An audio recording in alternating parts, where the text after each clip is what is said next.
Good morning, everybody. Welcome to the second session of the new faculty onboarding Zoom meetings. Really glad to have everybody here, and please let's just make this a conversation and not a lecture or an oratory. It'll be so much more interesting. I'm going to share my screen here, and we can get started. But maybe first, can everybody just kind of introduce themselves, where you're from, and what the weather looks like today outside your window? I'm Cindy Wells. I'm in St. Joe, Missouri, where my office is located, and right now it's sunny but chilly. All right. Glad you're here. Hi, everyone. My name is Tara Atkins. I'm based in Union, Missouri for Franklin and Gascade County, and it's also sunny and a little chilly.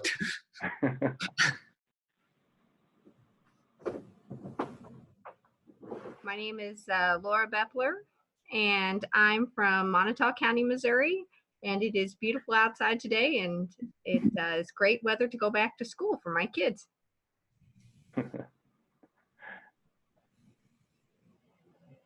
Parents are so glad when the kids go back to school too. I'm over at Callaway County. This is Sarah, and we're just having a good day here with the sun out. All right.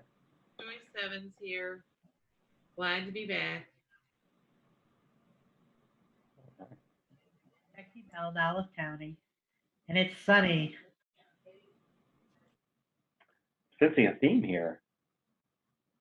Penny Kittle, Sullivan County. It's sunny and 30 degrees here. Wow, that sounds good. Is that everyone? All right, well, let's get started. I'm going to share my screen here. And hopefully you'll have a big yellow slide, yellow and gray. And this is the new faculty onboarding second session. What you need to know before you need to know it. And basically this is looking at things that'll be on your radar in the next 3 months or so, and trying to give you an early heads up and connecting you with experts in the field who can inform what you're doing and give you somebody to ask questions with and talk with. Again, just a quick recap. The guiding purpose here is to enhance all of our professional competencies. It'll take about 3 years to learn your job. We want to reduce that time as much as we can and get you ready faster. And we want to connect you with these resources. Our resources are seasoned colleagues, specialists who come in and have done this before and have been through this. And so rather than one person leading a Zoom session for an hour, we talk to several people, and it makes it so much more interesting, and they each bring so much to the table that the rest of us can learn from.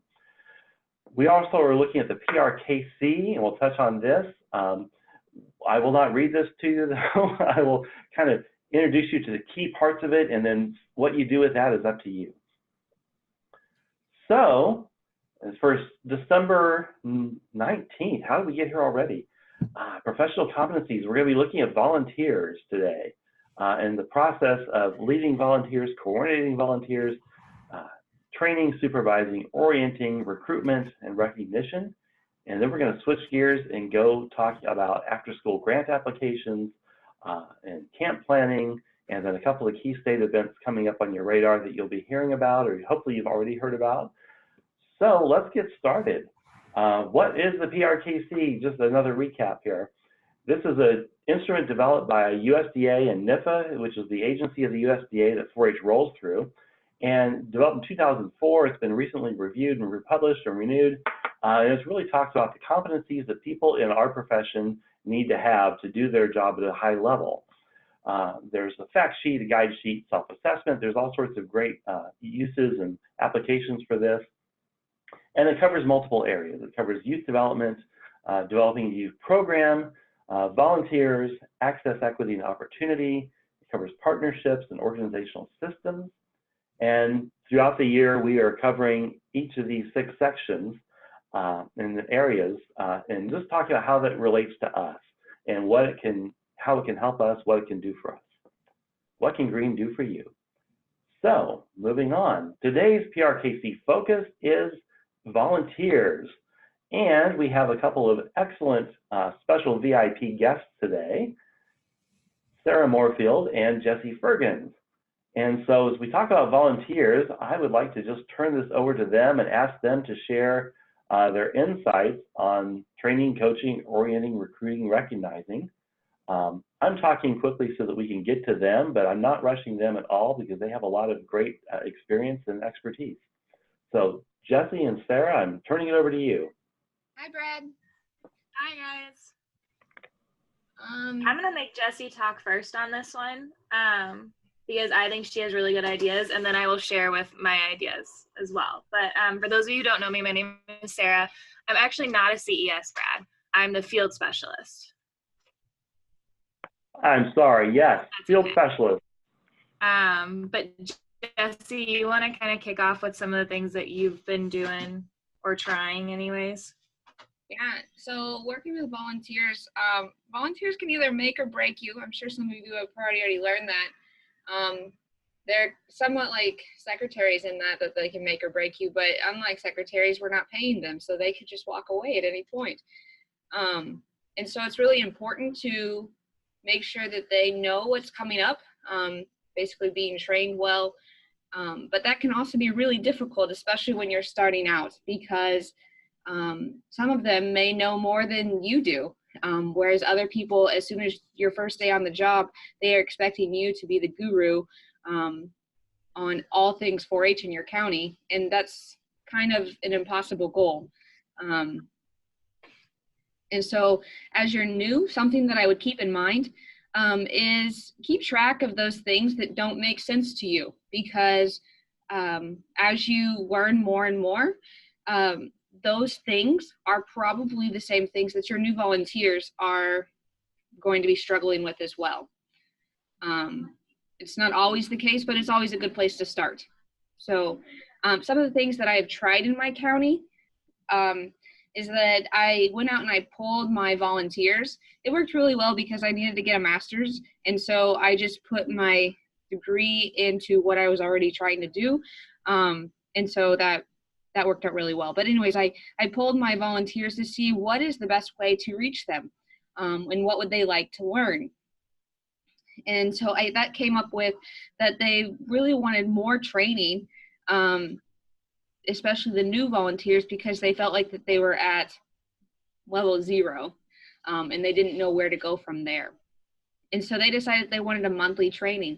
Now what I found with that is that what turned out to be too much. And although that's what they said that they wanted in the poll, people didn't come. And so maybe like a quarterly training would be better.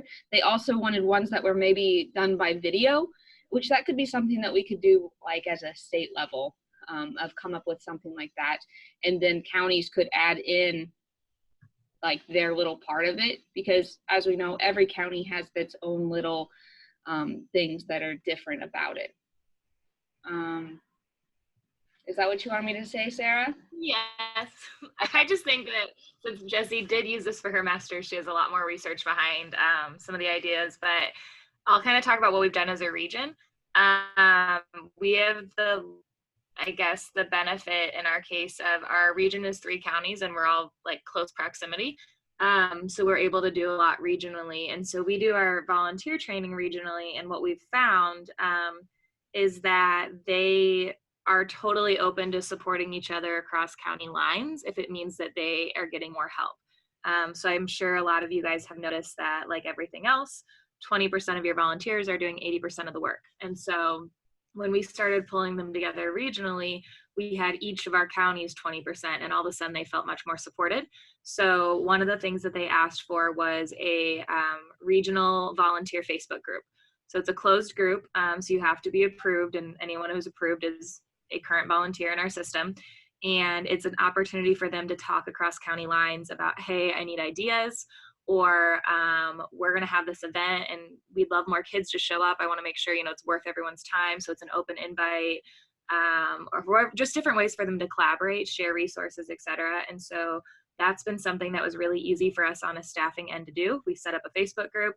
We sent out some invites to our volunteers, and we check in and, add in our feedback once in a while. It's also an easy way for us to communicate with them if there's events coming up, or we find resources at a conference to put it there and say, hey, go ahead and share. This is a great thing that if anyone is looking for an idea. So that was a really, really easy thing that came out of our volunteers' asks.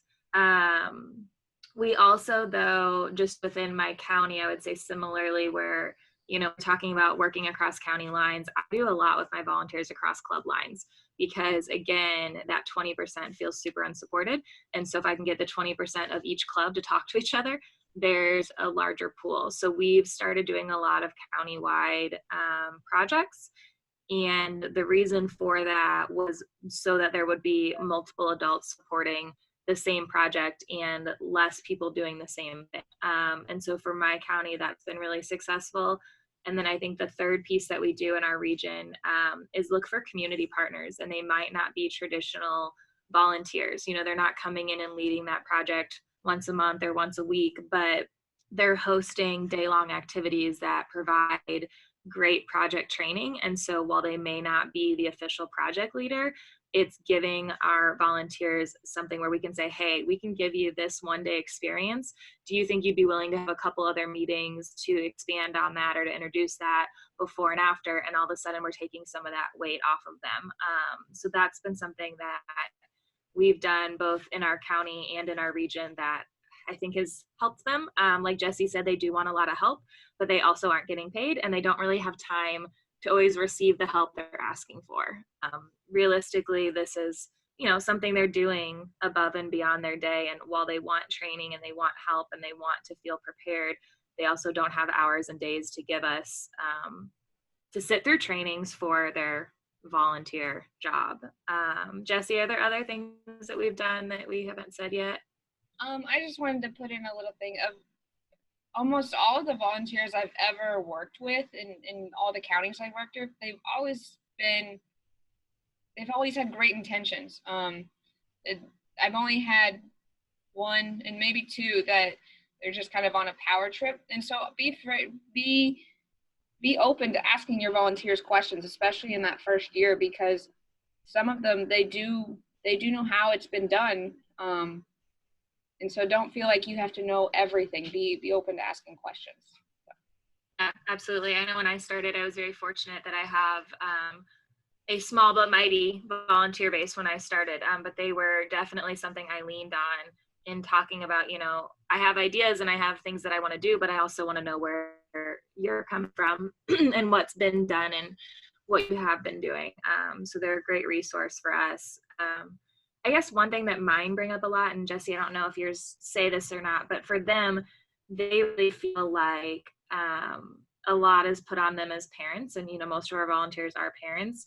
And so for them, any effort I put into finding non-parental volunteers, whether they're community partners for one day or true, more traditional project volunteers, any effort I put into that, they really seem to appreciate just the idea that I didn't assume that they were going to do it as a parent. So I think that, the parent base is our easiest volunteer base, and it is where we get most of our volunteers, and I don't think that's going to change. But mine seem to really appreciate at least me not having the assumption that they are going to be my only volunteer base. So any efforts I put into expanding outside of just asking the parents, whether it works out or not, they really appreciate that thought. Do any of you have questions? Yes, this question is for Sarah. Yeah.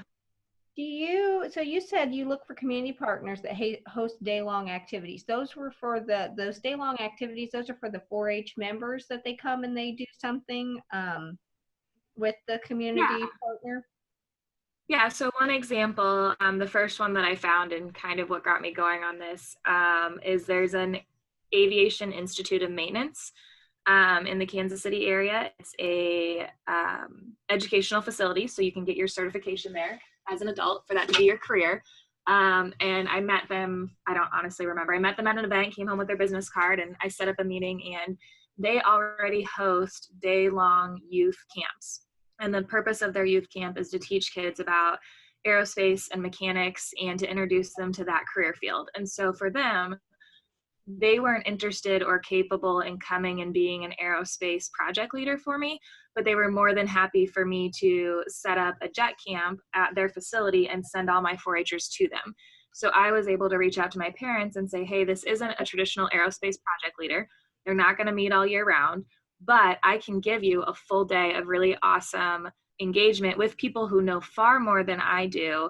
And if I do that, are you guys willing to do some project work out of the curriculum, you know, before and after, and, you know, maybe do some exploring on your own, but at least they knew they had that one day of project-based learning that was coming from somebody other than them. And so that made them a lot more comfortable to look at, you know, we could create fair projects together, but they're going to go and have this great day with these aerospace mechanics and engineers on this particular site. So I've started looking for more things like that, where there's organizations that host, you know, different tech activities or, you know, arts classes and things like that, where they're not going to be a project volunteer for me, but they'll open their doors to my 4-Hers going, and it's taking one more thing off of that project, the parents' responsibility.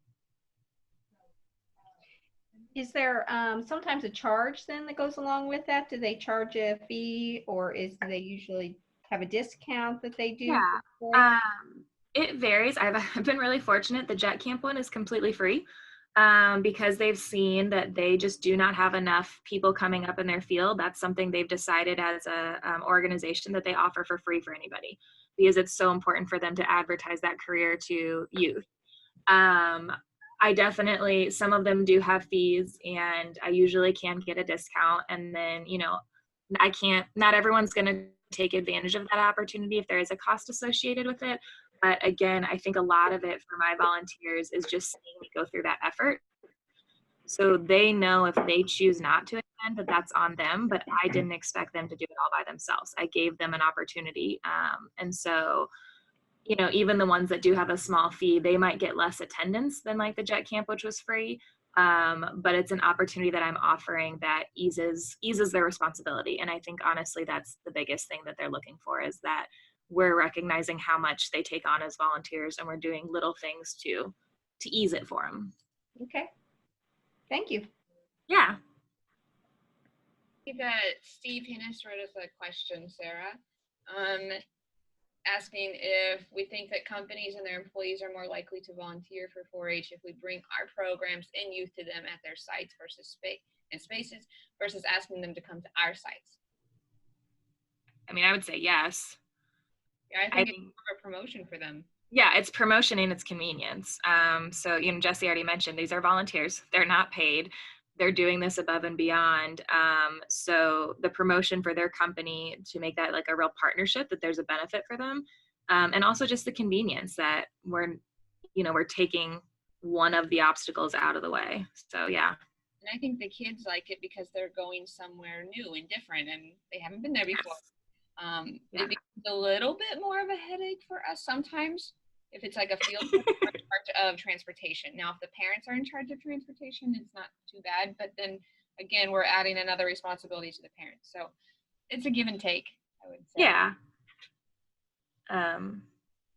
Good question, Steve. What would you say motivates your volunteers? They give their time. This is over and above and beyond the rest of their life, as you mentioned. Why do they do it? So since most of ours are parent volunteers, I mean, we're working with their most prized people, their children, and that they would do most anything for them. And I think that's probably why they do it.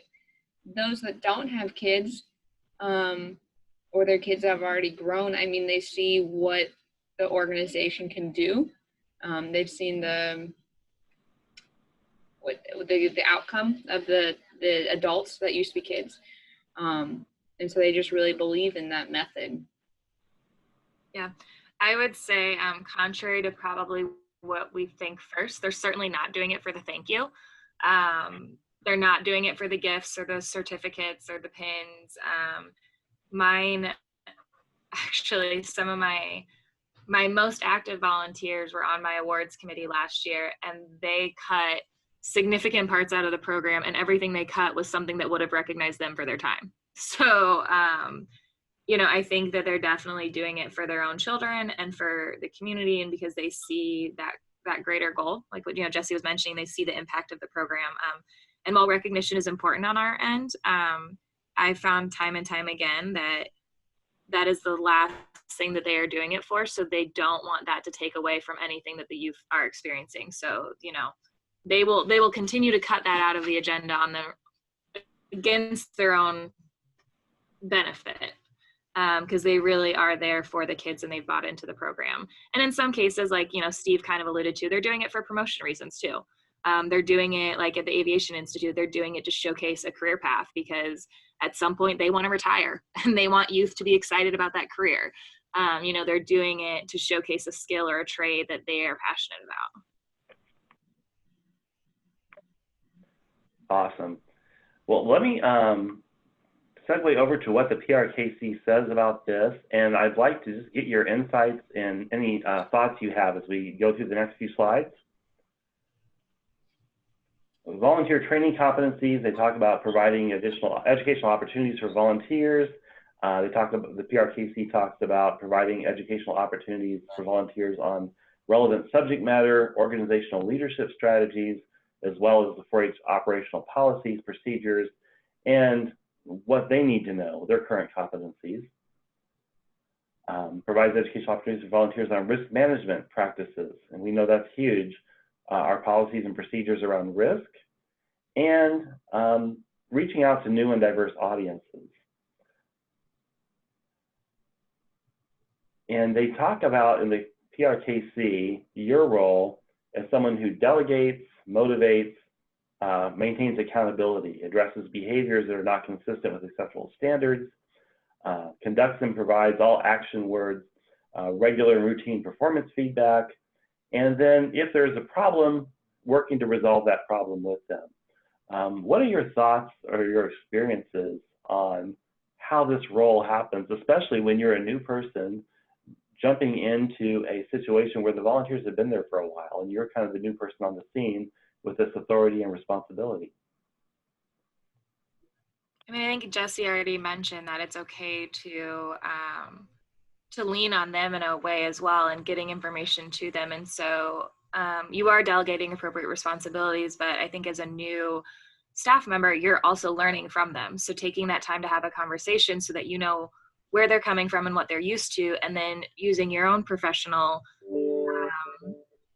capabilities and ideas to say, okay, this makes sense still, let's keep doing this, or, you know, I think we're going to switch gears and delegating maybe a slightly different responsibility or different way of doing that responsibility because it aligns better with, you know, where we are now. But I don't think that any of these change. Like, I don't think you're not doing these things when you're new, but you're doing them maybe with a different lens because you're also collecting all that information at the same time that you're giving out these various things. I agree. I think you said that very well. Thanks, Jesse. Me too, yeah. Well, and what you both shared about what motivates volunteers, this sounds like the approach you're prescribing really kind of goes along with that, where you're in there for the same reasons, you share those same goals. It sounds like there's not a lot of room for ego or positional authority when you really are focusing on getting the goals accomplished. Yeah, I mean, I think that's where you run into those behaviors. You know, that's where you have the volunteers that every time their name comes up, you kind of sigh because, you know, because the ego is involved and you spend more time reminding them what the point is, regardless of their, you know, knowledge in the skill or area. So those are definitely the hard ones. All right. Any other questions for Laura and Sarah? Jesse. Jesse and Sarah. Just keeping you on your toes, Brad. Thank you. That's your role as a county engagement specialist. Yeah, it is. That's definitely my description. I do have one question. When you opened it, was it when you did your jet camp for the aviation? Was it open to any 4-H in any project? It wasn't limited to like certain projects or project leaders that put it on. Did they open the whole thing? Yeah, so I initially looked at projects that were going to make the most sense, like aerospace. And I wanted those people to get first dibs. And so I emailed them first. And then I knew that because I didn't have a ton of kids, I had plenty of open spots. So then I went to Laura and Jesse and asked if they had aerospace kids in their counties. So they got the second invite. And then once I knew that anyone in aerospace had the opportunity, we opened it up to everybody and said, hey, you might not have signed up for this, but if you're interested, we have this awesome opportunity, because I certainly didn't want to leave spots unfilled. So I guess yes to both. I did start with project-specific people that I thought, you know, we're waiting for that information. We're waiting for that volunteer who had already expressed interest in that area. But at the end of the day, we opened it up to anybody. All right, thank you very much. Our next slide was about recognition, and Sarah and Jesse did cover this already. One thing that struck me is that you have a volunteer group kind of in charge of recognition. Do you think it would have been different if you had, as the specialist, cut back on the recognition going to volunteers versus the volunteers themselves cutting back on that? Oh, absolutely. And the reason that it was in the program is because the staff put it in the program, and then they kind of smiled and said, thank you. And then when we got down to it, they said it was more important for them to be at the award, to be invited to see the awards, but they wanted to see the youth on stage, not themselves. So yeah, I mean, it definitely makes a difference that it was their idea, not our idea. But for them, I think inviting them to, you know, we had a project leader last year that was a community volunteer, and the kids in her group invited her to fair. You know, she wasn't going to be there anyways. And yes, it was an open invite, but their invitation to her personally meant a whole lot more than any thank you I gave her. So I think inviting them to be around at awards and fair and those big events so that they can see the youth excelling and showing off and, you know, getting those big pride moments meant a whole lot more to them. So yeah. All right. There are some additional resources out there to support you, and on the Share Drive, the S Drive, which may be the Q Drive or some other drive in your county, but the Share Drive has in the, the original resources are the 4-H Volunteer Management Manual and the 4-H Handbook. The way to find these is to go to the Share Drive, go to 4-H, and look under the Human Resources folder. And if you're going through the web, it's going to be a little bit different. If you check out this presentation on the Share Drive, I've hyperlinked the web address to the path here, so you'll be able to get to it either way. And there is a page for volunteers on the Missouri 4-H Missouri 4-H website, which I've hyperlinked here as well. But the Volunteer Management Handbook was recently updated in May 2019, and then the 4-H Faculty and Staff Handbook is updated recently as well. Both definitely worth checking out. Tons of great information. If you haven't looked at them yet, please take a look at those. Hey, Brad. Yeah. Not knowing how new everybody is, if you are super, super new, the Share Drive is not your county one. So it is the one that you have to connect to the VPN in order to access. It's not the one that you're automatically connected to in your office, which is probably your Q Drive. That took me a minute to learn, so just throwing that out there. And I talked to somebody in another county who the Share Drive was their Q Drive, so how it's mapped really varies, I think. Interesting. Any questions? Is there anybody here who has not seen the Share Drive or who has had problems getting to the Share Drive?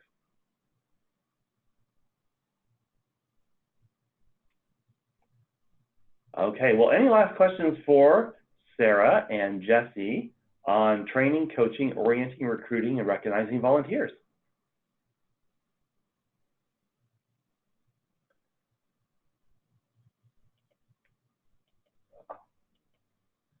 Well, thank you so much for being with us, and please chime in as we go throughout the rest of this session this morning. Really appreciate your expertise and your taking time to be with us. Our next guest, I don't think he's here yet. He had a meeting this morning and is going to be joining us afterwards. Is Mike on the call yet? Okay, well, Mike will be joining us in a little bit to talk about 4-H camp planning. In the meantime, we have a special celebrity guest. We have, not here yet. We have Dr. Laura joining us today from different Dr. Laura, I'm sorry. We have our own Dr. Laura, who has recently, as of last Friday, received her doctorate. So we were giving her a hard time, but she is our space specialist in natural resources. So I wanted to just kind of let her say hello to you, and also if you could share, Laura, about the hope of something that will happen each day at 4-H camp. Hi, Brad. Can you hear me? Yes. Okay, excellent. So, hello, everybody. I suppose, that Dr. Laura right there in the picture. Thank you for that, Brad. Yeah, one of the hopes this summer is that everybody will take the wonderful learning opportunity of the places that they are in to do a place-based daily natural resources activity of sort. This is something that many camps already do. I visited several this summer.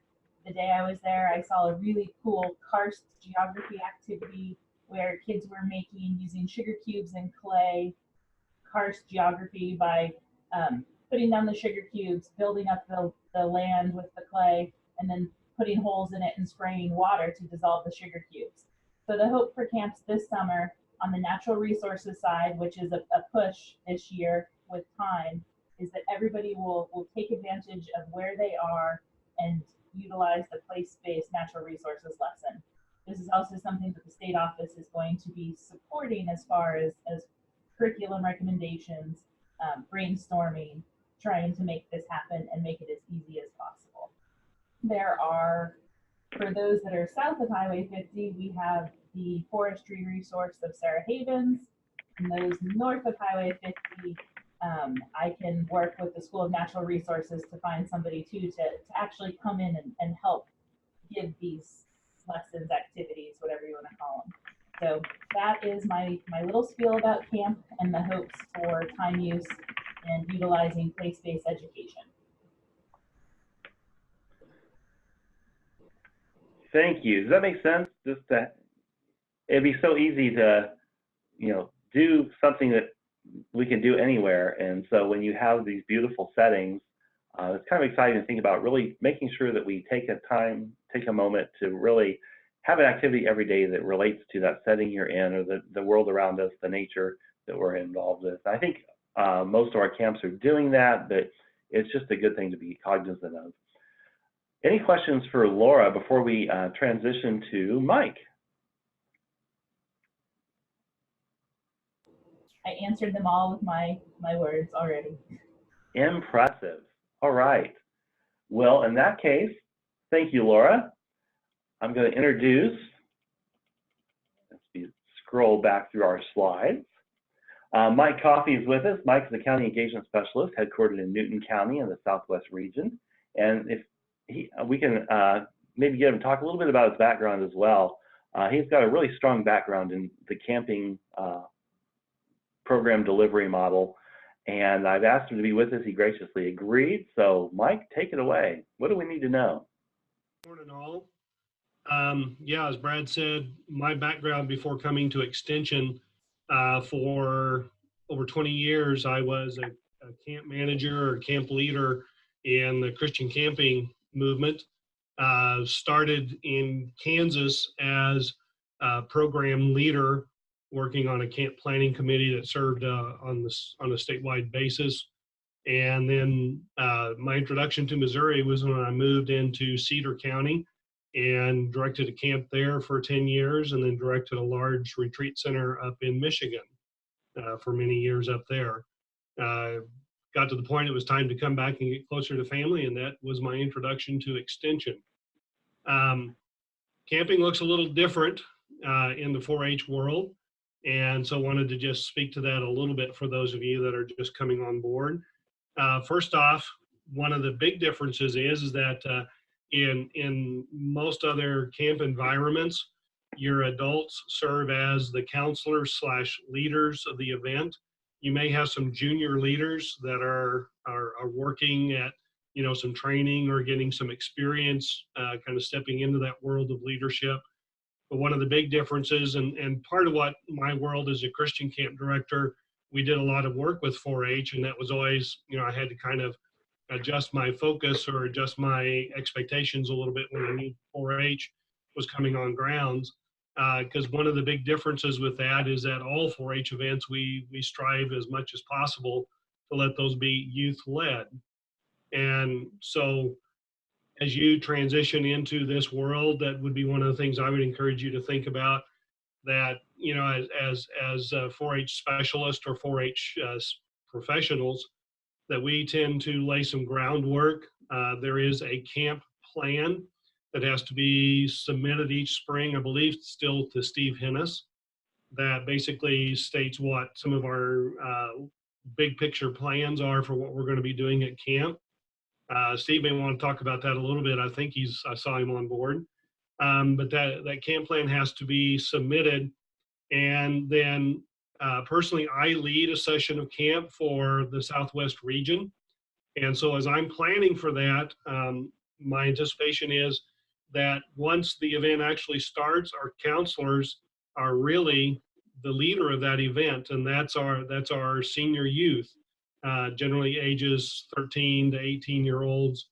And those folks are the ones who are actually leading the event. As 4-H staff, we'll be leading sessions and workshops along with other extension staff that we bring in. Typically, in our region, we try and recruit some food nutrition, try and get some of our state specialists down, and talk about lots of different things. Those STEM activities, as Laura was talking about, we try and introduce some of those.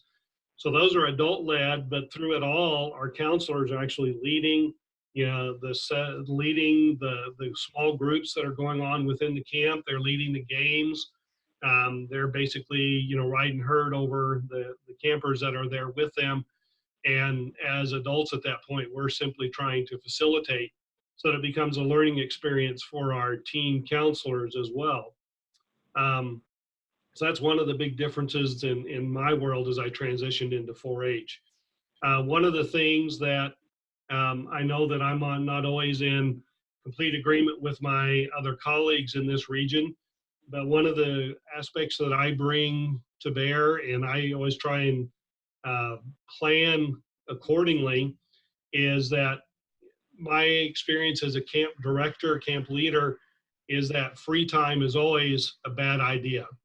That doesn't mean that there's less structured time that's available, but I never want to present in front of campers that they simply have, whatever it is that they want to do with a certain allotted period of time. So what I always have tried to do is say, okay, here's some options that you'll have for the next hour and a half, and present an option for activities that they can choose to be involved with. But I never try and present an open-ended, say, well, you've got an hour and a half of unstructured time, do whatever the heck you want. Because my experience has been that usually winds up going south on us pretty quick. One of the other things that I know that we always have to struggle with a little bit is the issue of homesickness. Oftentimes, this is our young people's first time away from home. And so you just need to kind of plan to deal with that. Again, we let our counselors kind of be the feet on the ground for that. But so we need to give them tools to know how to deal with it. And as much as possible, you don't let kids dwell on home. If you let kids call home, you've pretty well lost that battle, because they're pretty much unplugged at that point. You might as well let the parents go ahead and come pick them up. So as much as possible, keep the kids engaged, lower their horizons.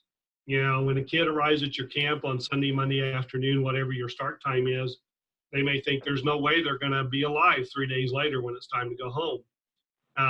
So if you can just lower their horizon from 3 days to, sometimes it's even, well, next hour we're going to be doing, X, Y, Z, and get them just, looking ahead in those short steps and just step by step by step, lead them through, and pretty soon they're at the halfway point, and you can say, well, you're on the downhill run now.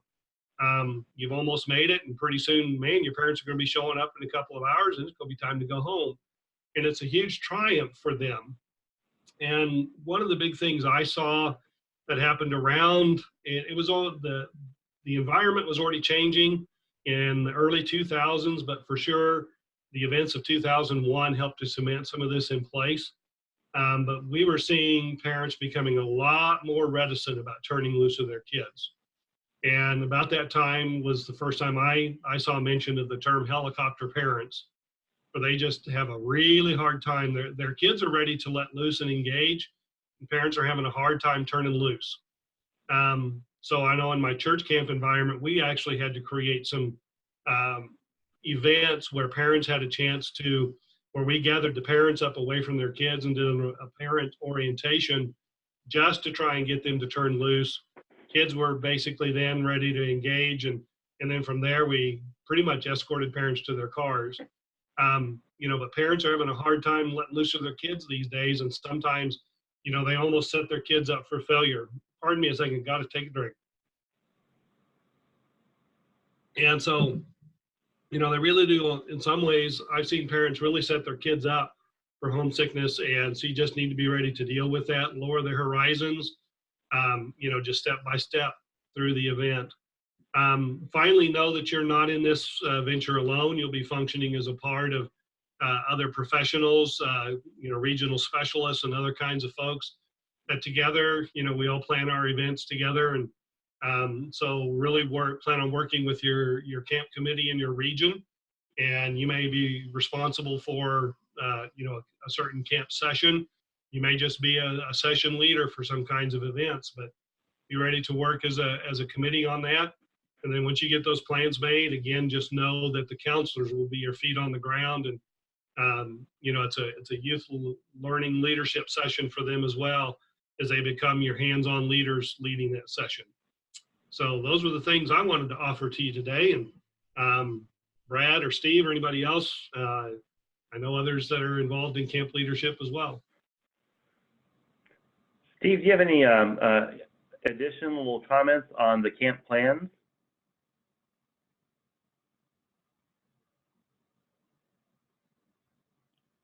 Oh, we lost Steve. Oh, there we go. No, sorry, stepping back, kind of in between. No updates other than I know everyone will be hearing from state office on your camp risk management plans for this next summer. And the plans were not due until May 1st of last year. So there is some time there, but I really appreciate Mike's expertise in this area. And it's, of course, never too early to start thinking about risk management and planning. And we'll have more updates for you as we move forward into this new season. Thanks, Steve. What questions do we have for Mike?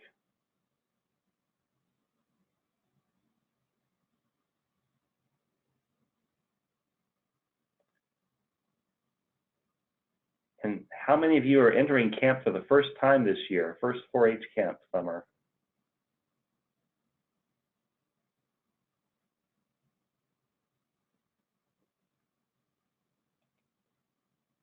Be the first 4-H camp that I work with in Jefferson County. All right, excellent. So Joyce is entering her first. Anybody else? Both Jill and I will kind of be on our first. My first 4-H camp with Celine was literally the first day I was hired last year. So talk about learn by doing. I do have a question for Mike if he's still there. Yep, I'm still here. Mike, have you all ever done maybe a counselor in training or something really for those 12, 13-year-olds who feel a little less engaged maybe in the camp curriculum? Or have you done other things to mitigate maybe that observation, really that age that's a little too young to be a counselor? What strategies have you used for camp before? Good question. Yes, we do a counselor training every year, and it's for everybody, returning ones as well as new. And it's a day-long event where we go through our risk management policies. We go through the plan for each individual session.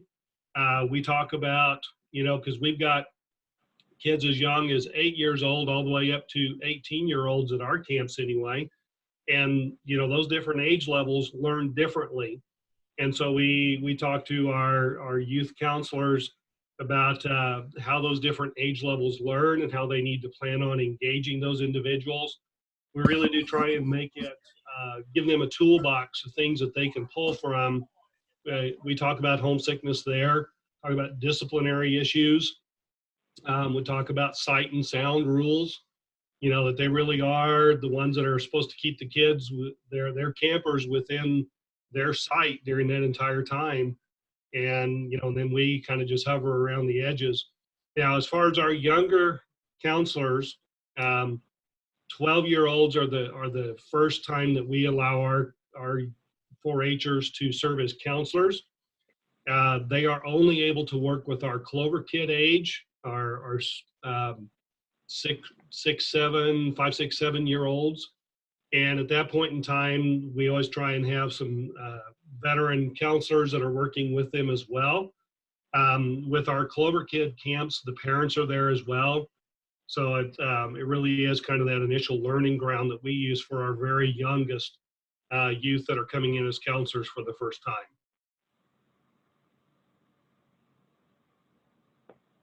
Great. Mike, do you run that Clover Kid camp the same time you're running your 8 through 18-year-old camp? No, we don't. What we do in the Southwest region is we start with counselor training on Saturday, Sunday. Sunday afternoon, we do our first member camp, which is 8 to 12-year-olds. And then we do a second member camp for 8 to 12-year-olds. And then that next Saturday, Sunday is when we do the Clover Kids with their parents. It's a single overnight, 2 days. And then that Sunday afternoon, then our teen camp starts and runs through the next Thursday. Hey, Mike, do you mind if I jump in on this one? Could you go for it? This is Sarah, I think that's sorry. Sarah, wasn't it? It is. So I was just going to say something we just started in the urban region is with those 12 and 13-year-olds, which we also only allow them to counsel for Clover Kids. They now have a CIT group at our overnight camp as well. So that is their own camp group, and we do kind of a combination of some of the day they are going out and just doing camp activities like the campers would be. Some of the day they're doing leadership development, some of that counselor training kind of stuff with me as their counselor in that role. And then some of the times they're actually practicing leading a group or leading an activity. So we're trying to combine the counselor experience and the camper experience where it's developmentally appropriate for them at that age and feels different. So we've only done it for 1 year, but if it's something other groups are interested in, I'm happy to share kind of where we're going on that path, because it's something that, you know, we don't want to lose those 12 and 13-year-olds at overnight camp because we want them to come back to be counselors, but we also know that developmentally they're not ready to counsel yet, and they're potentially kind of over the camper thing. And you never want bored campers. That's where you get in trouble. So that's something that we just started in the last year and have been playing with that age group. Yeah, I think that's an excellent thing, Sarah. And I think anything we can do for our youth that we're trying to train in leadership, where we're kind of, you know, it's a graduated scale where we're, you know, introducing them into that. And you know, we don't, you know, the old adage was you taught kids how to swim by throwing them in the deep end and, you know, learn to swim in a hurry. And I'm not sure that's a good way to train leaders. And so I think you're doing a very good thing. And one of the things that we do in Southwest region is for somebody to be a counselor, they've also got to come back and be a camper at our teen camp. Okay. We want them to continue to have that camping experience as well. You brought up a thought also, Sarah, that in my years of camping, I've learned, because there's been some times where I've had models or ideas introduced that I thought were absolutely horrible ideas that wound up being smashing successes. So there's lots of different ways, and all of our regions do camps a little different. So don't think that, you know, one model is the only way that it can work. There's lots of different ways to do camping, and it works well.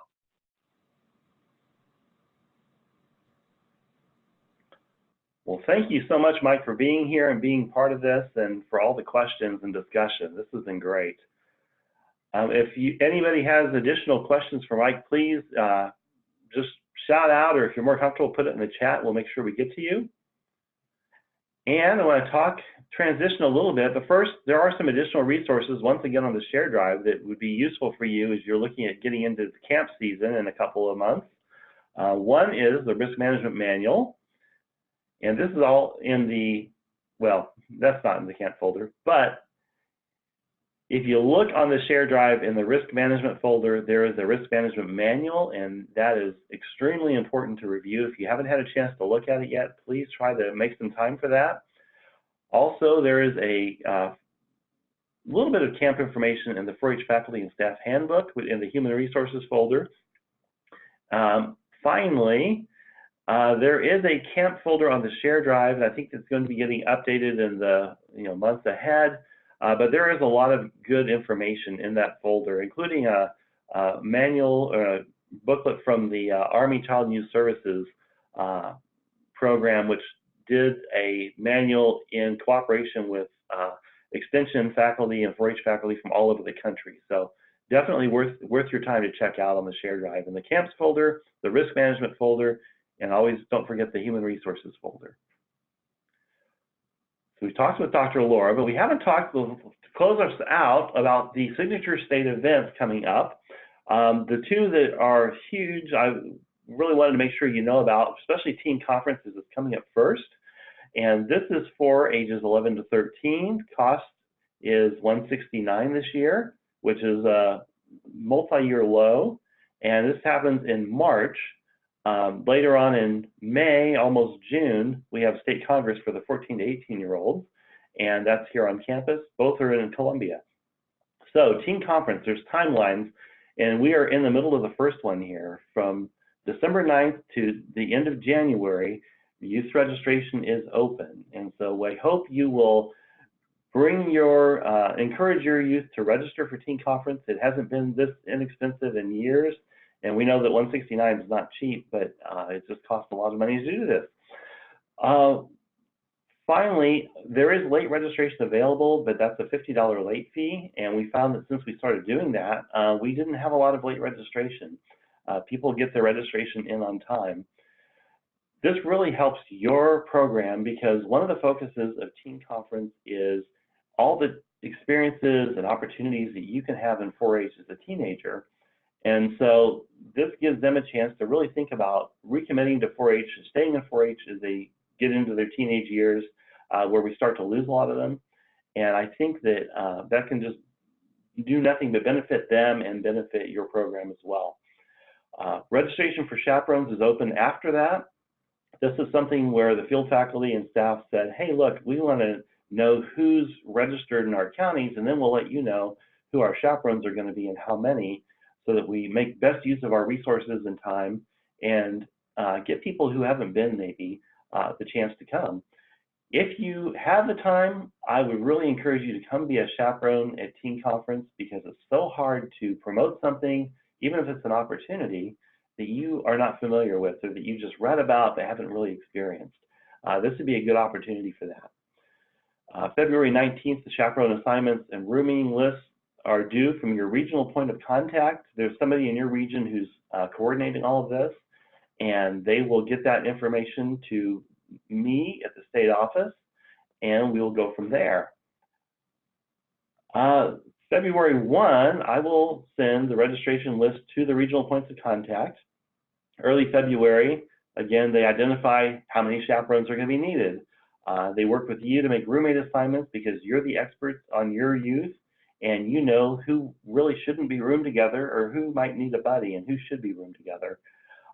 And so that's kind of where that comes in, and then we take your input and make those assignments.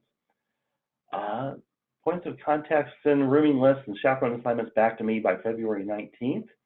And the theme this year is Leading with 2020 Vision. Sarah and I are both been working with the State 4-H Council on developing Teen Conference. This is really an opportunity for them to plan a huge event, teach this event, and then later evaluate the event. So this is part of their youth development experience. And of course, it all happens with a lot of adult guidance, but where else are you going to be given an opportunity to do this other than the Missouri State 4-H Council? So pretty exciting for them. Breaking news, I don't know if you've heard this or not, but I will probably not be the one most of the correspondence comes from near the end of this process, because we are hiring Sarah Brandeberry as a new engagement person working with events, and she'll be working with Steve and Donna and I on the events that we've typically coordinated. And you'll be hearing from, Samantha Brandeberry, not Sarah. You'll be hearing from Samantha at some point. I will probably be helping her this first year as she, becomes accustomed to all this, but we are really excited that she's joining the team, and hopefully next session we'll be able to introduce you to her in person via Zoom. Let's see. State 4-H Congress. I mentioned teen conference for 11 to 13-year-olds. State conference is for the 14 to 18-year-olds, state congress. And this is the 75th anniversary of this event this year, so pretty exciting. Again, this is ages 14 to 18. Teen conference tends to be that first big trip away from home, so we're building independence and we're focusing on generosity and mastery. State Congress is really more about college and career. They come and they live on the NU campus for that week. They eat at the dorms. They go to university buildings to take classes that they've selected. And it really kind of gives them a taste of college life. And they start to think about, what would I like to do with my life? What kinds of things interest me? And that's one thing 4-H is all about, exploring your interests, exploring your passions. So coming up in May, you'll hear from Joyce Taylor on State 4-H Congress. You've probably heard a little bit already, and you'll hear a lot more in the near future. But I really encourage you to keep both these programs on your radar. One last thing to keep on your radar, I would love to come out and talk with your groups about leadership, communication, science of youth development, anything that I work with here at the state office. And I know that's true for Steve, for Laura, for Donna, for Ty. We would love to come just be any kind of an assistant to you that we can be. So if there's opportunities for us, it would help you if we came and spoke to a group or just worked with a group, let us know, and we'll do everything we can to support you in those ways. We've covered a lot of ground in a very short time, and we're kind of coming to the end of our session here. I'm going to turn off the recording at this point, and then we will just have some discussion, any feedback you have, and any final questions that you have or thoughts that you have to share with the group. So thank you all. I'm going to turn off the recording at this point, and we'll look forward to seeing you next month.